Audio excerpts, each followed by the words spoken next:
Is Beelzebub another name for Satan? Or is that something we've just been assuming?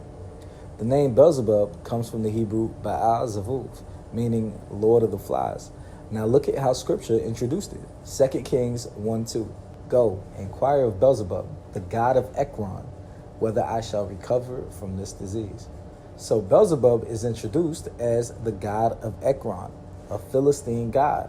Now watch how Scripture refers to the gods of the other nations.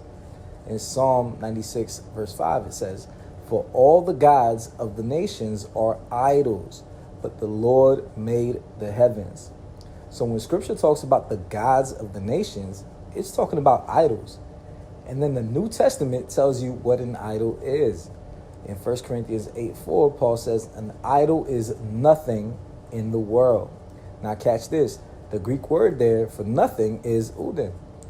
It literally means no thing, not anything, nothing in existence. So the text isn't saying idols are real but powerless. There's no room for that interpretation.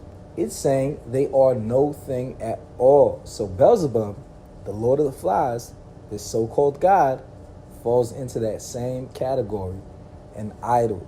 And Scripture says an idol is no thing at all, no existence. Paul says this again in 1 Corinthians 10:19, where he says, is an idol anything?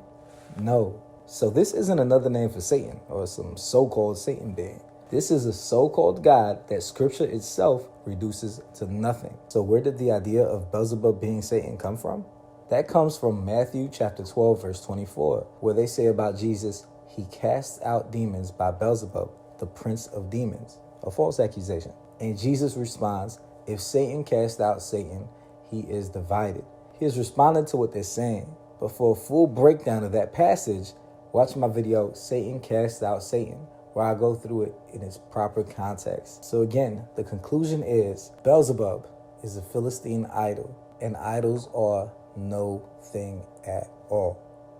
Thank you for listening. God bless.